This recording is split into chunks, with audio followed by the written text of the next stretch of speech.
Hi and welcome back. In this part of the chapter, we'll be studying about soil. Soil is very closely related to land and landforms, and soil is that grainy texture that is found often on the surface of land areas. Okay, so firstly, we'll be studying about the formation of soil, and then we'll be learning about the steps that are used in order to conserve soil. Soil is formed by a process known as weathering.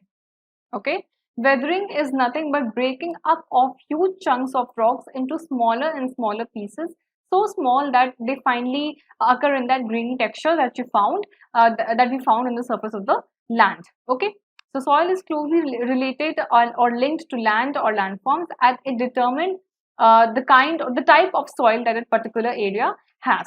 So you can see here in this picture the formation of soil that is happening by breaking up or weathering of large rocks. So firstly, because of climate, okay, because of high temperatures and because of rainfall, huge rocks, okay, huge rocks, they small cracks appear in these huge rocks. Okay, then with passing time, water enters. I mean, the crack is now so widened that water starts entering. Okay, and water, when water enters in during daytime, the water is in the liquid state. During night time, the water may also start freezing. And in case of freezing, of course, the crack that is there in that rocky particle, that crack would start to contract. Okay, so because of this contraction and because of expansion in the daytime, the cracks may widen. All right, further the cracks may deepen and more water could enter into those cracks and cause that contraction and expansion. And slowly with the passing time, okay, and with increase in temperature and often decrease in temperature, and with the amount of rainfall that a particular rock is being subjected to, the rock will start uh, disintegrating, okay, or breaking up, weathering into smaller and smaller pieces. And finally, there will come a time when these pieces would be so small that what you will get would be that grain texture, that soil. Okay, there are multiple layers of soil. The topmost layer of soil is the organic layer. Okay, this layer of the soil, it basically determines the fertility. All right, so the organic layer is just that you see above the surface. Okay, and just below this organic layer, which of the organic layer is often, considered a part of this topmost layer of the topsoil. All right, so this particular area is very fertile. All the important nutrients that are responsible for the growth of the plants and for the determining the fertility of a particular area, it depends upon the kind of nutrients that are present in this layer.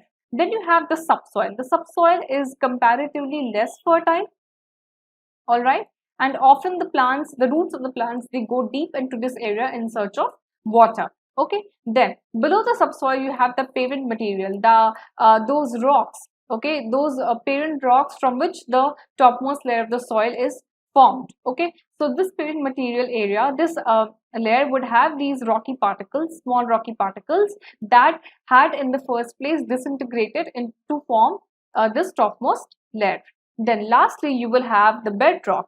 Okay, this area has nothing but only rocks. All right, there is no grainy texture, there is no soil present, there are no important nutrients present, and or more often there is no water present also. Okay, this is the last layer of soil, or you can say the of land in general. All right, so you have the topmost layer, which is the most fertile area. Then you have the subsoil, which is less fertile, but often roots go deep down into this area in search of water. Then you have the parent layer, where the rocky materials are to be found, from which the topmost layer of soil is formed. And then lastly, you have the bedrock area, which is nothing but the rocky parts, the huge chunks of rocks. The kind of the different kinds of the different features basically that determine the kind of soil that is being formed in one area, they are parent rock, climate, time, flora, fauna and microorganism, and relief. Relief is basically you can say the contours of a particular area. All right, the topography, the altitude. Okay, now I'll be explaining you how each of these determinant they help in making up of a particular kind of a soil. So the parent rock determines the texture of the soil. Okay, parent rock determines the texture of the soil. It determines the chemical composition of the soil, because it is ultimately from this chunk of rock that you will get that grainy layer. So the kind of chemical materials that are present in that rock, the kind of texture that that parent rock would be having, would be what those small fine grains would ultimately have. Second determinant is climate, means whether there is high temperature, whether there is low temperature, whether you are experiencing high rainfall or low rainfall. Okay, so all of these they are going to determine the rate of this weathering. All right. So in case of increasing and decreasing temperature in a constant state, and in case of in case of high rainfall, the rate of weathering of those huge rocks would obviously be high, because like I told you, they have to be enough cracks so that water could enter, and the contraction and expansion of water could happen inside the inside those cracks of the rocks. All right. So temperature and rainfall, or basically climate, is what determines the rate of weathering of the parent rock. Then you have time. Time determines the layer of soil that is going to be formed. So with passing time, with 50, 100, 200, 500 years, the quality of the soil would be more finer, and since the quality would be more finer, so the accumulation of the layer would also be larger. All right. And if you are comparing a form that was formed, a soil that was formed 500 years ago, to a layer of soil that is formed, say, just 200 years ago, so the layer of the soil in the last case, in the second case, would be much lower. Okay, and the layer of the soil that was formed 500 years ago, that layer would be much larger. All right. Then flora, fauna, and microorganism, they determine the fertility of the soil, because it is ultimately the dead plants or dead animal matters. Okay, and all of the fecal matter. All right, are what is there in the fertile humus of the soil. All right. So the flora, fauna, and the microorganism, the earthworms and other important organisms that act upon these organic material and decompose them in order to form the important nutrients that would ultimately get subsumed inside the soil layer. So all of these, they determine the fertility of of a particular soil. Then the relief areas, means the contours or the altitude, whether that soil is being formed, say, in a mountain area, or whether the soil is being formed on a flat area or in a plateau area. Okay, so these kind of you can say physical features would determine where a particular soil is going to be accumulated, whether it is going to be formed in a mountainous area or whether it is going to be formed in a flat fertile area. Okay, so the formation of soil, it differs from place to place depending upon the kind of parent rock that an area has, upon the climate, upon the time, upon the flora, fauna, and microorganism, means all those features that are going to decide the fertility of the soil. And lastly, about the relief measures, about the contours of a particular area, about the altitude of a particular area. Okay.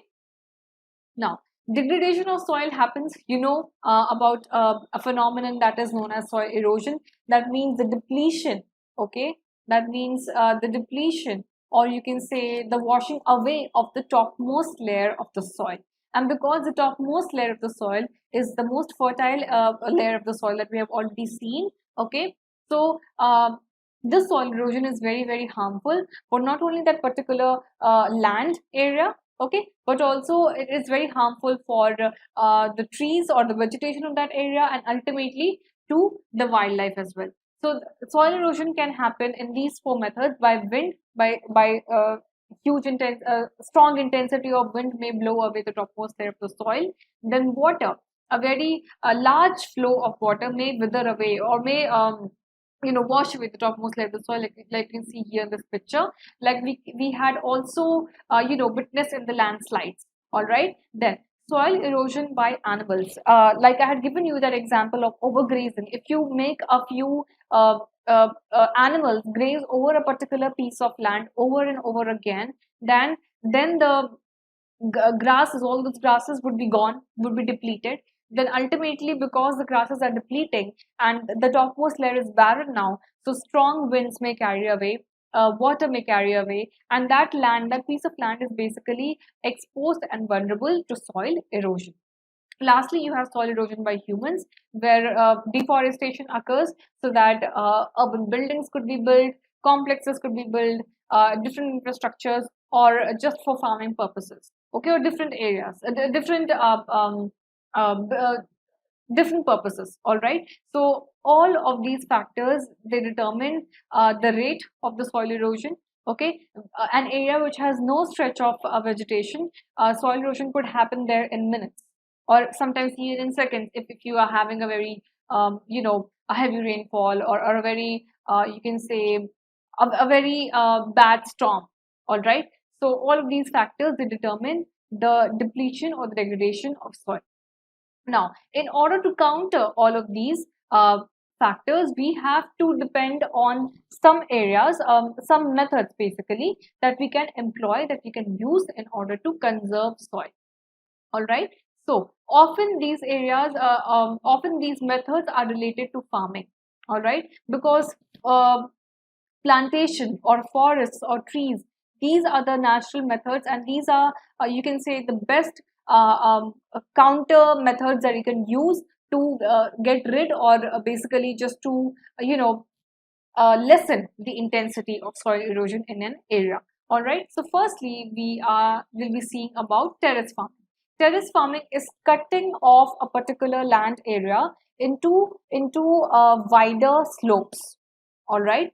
Terrace farming is cutting a land area into wider slopes so that small, you can say, tea plantations, coffee plantations, or small stretches of grasses or shrubs or herbs could be grown into that wider slopes. And because now the land, as you can see in this picture, because the land has now been cut into slopes, so even if that area is experiencing heavy rainfall, or you can say a flood also from a nearby source of water body, then the flow of the river could be decreased, because that water could instead of being instead of washing away the layer in one go, that water now has to climb down so many steps that that particular area has been divided into. Okay, so terrace farming is one method. Other method is rock dam or gully plug. So you can see here in this picture, this is the kind of this is the land uh, that has to be prevented from excessive waterlogging, so that soil is not getting eroded. All right. So what have we done? We have taken huge chunks of rocks, and we have basically made barriers. We have blocked this area with rocks, so that even if water has to pass through, or even if say a strong wind is passing through, then because of this rock dam, the flow of the water or the flow of the wind is caused to lessen. The intensity is caused to lessen. This is also known as gully plug, because the flow of water, it's basically used for water, not so much for wind. All right. So whatever the flow of water is decreased, so that a very thin or fine layer of water is only passing through on the other side of this gully plug or rock dam. Okay. Then thirdly, we are having intercropping.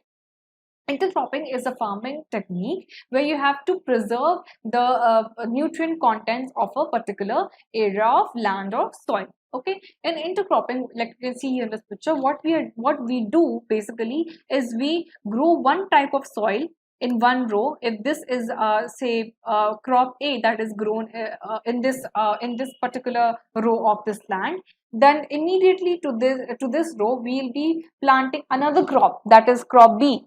Okay, for the sake of an example, and this crop B would be just adjacent to this row. Then next to the row of this, we will be again having crop A, then again crop B. So this is what is happening. So what is happening is that all of the nutrient content of that particular area is not being used for one kind of one kind of crop, because every different crop is going to absorb different materials. Every crop is going to absorb different nutrients. All right. So whatever nutrients crop A is absorbing, the kind of nutrients that crop B will be absorbing will be different. And by letting both these crops grow simultaneously in different rows, what we are ensuring is that the basically the distribution of soil is even. I'm sorry, distribution of nutrients is even, and also the absorption of nutrients in that particular area of land or in that particular area of soil is getting it is happening in a very homogeneous manner. It is happening in a very equalized manner. Okay, because say if crop A is only absorbing for example, nitrogen, okay, and crop B is absorbing, for example, what carbon, all right, high extent of carbon or high extent of potassium, all right, magnesium, all right. So if you only sow crop A, then all nitrogen would be exhausted in one go. So by sowing another crop, we are ensuring that some of the nitrogen content of the soil is maintained, or by growing crop B, we are you basically checking that the carbon content or the magnesium content, potassium content, whatever it may be, of the soil is maintained and getting checked, and the overall balance in the nutrient of that soil is also maintained. Then the fourth measure is contour plowing. Contour plowing is basically cutting the particular area along with the shape of that area. For example, if this is a hill, all right, or if this is a hill, and I am supposed to cut this hill along with the natural flow, natural curves and turns of whatever you can say physical feature of that hilly area is. So I am not cutting down the hills into a very, you can say, man-made, mechanized manner. Rather, I am using the natural flow, the natural contour of that hilly area, and I am then growing my crops, my mountainous crops, okay, on that area along with that contour of that particular hill or particular mountain. So I am ensuring that, again, in the case of high intensity of rainfall or strong winds, the crops are there in order to preserve the soil. Okay, then uh, another measure could be shelter belts. Shelter belts is basically used to check strong winds. So you can see here in this picture, the this area, this farm area is not so much dense with vegetation. Rather, there is one layer of trees, and this one layer of trees is very closely built. It's a very, you can say, densely built layer of, or row of trees rather.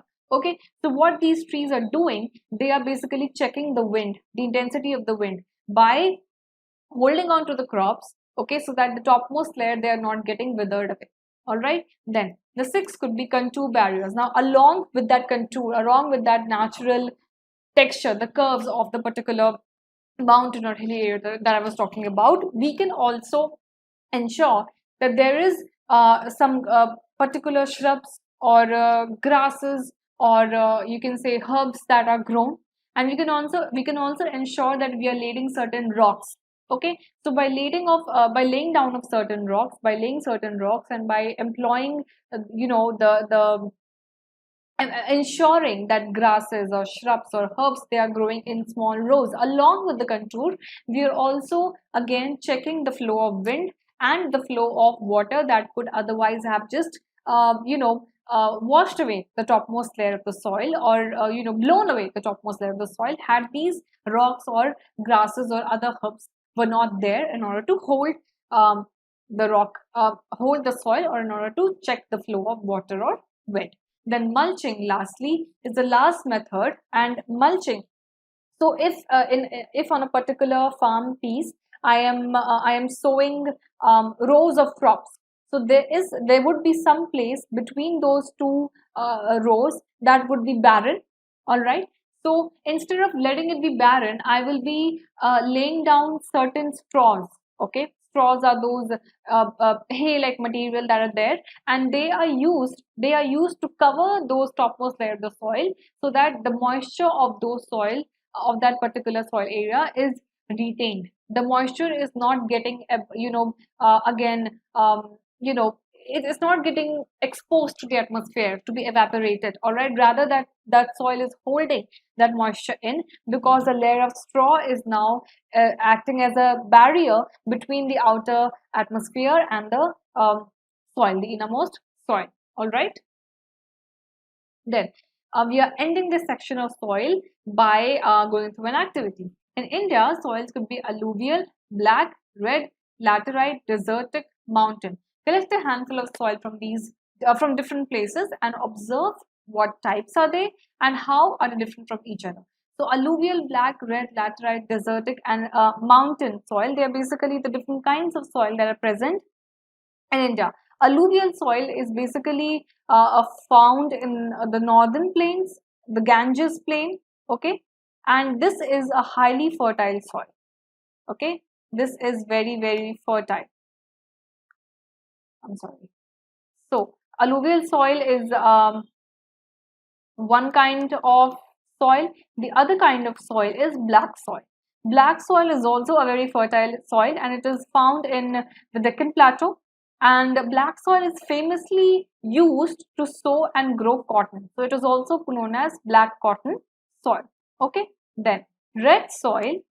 Red soil is very low in nutrients. So it is not, the fertility rate of this soil is not very high. It is rather poor, okay, and it is found in areas where you have temperate climate. So the area is not arid as such, rather it is moist. All right. Then next is laterite soil.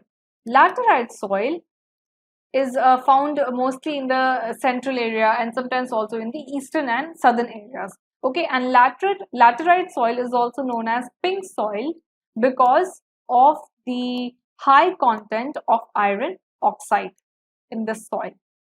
Okay, and this soil is formed by not just physical weathering of parent rocks, but by some agents of bleaching, some agents of chemical decomposition that is happening along with the physical weathering of soil. So chemical decomposition. Okay, then I'm sorry. Then yes, we have discussed lateral soil. Then desert soil is found in the arid areas. Okay, so the kind of soil that is found in desert area is not able to hold moisture. It is very porous, okay, because the temperature there is very high and the region is very dry. All right, so the soil is also not able to hold much moisture. It is very porous. Water can easily pass through. Then mountain soil is the kind of soil that is found in valleys, in hills, in the mountain areas. All right,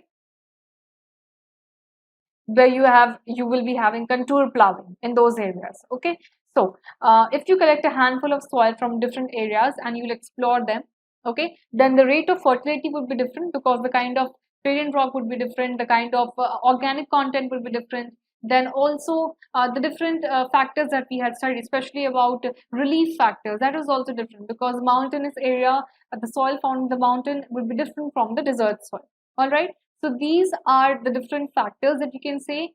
All those 5 measures that we had learned that they help in the formation of the soil, they are also what would be causing all of these different kind of soil to be different from each other. Okay, the kind of parent soil, the kind of climate, the kind of relief features, the kind of organic matter, and also time.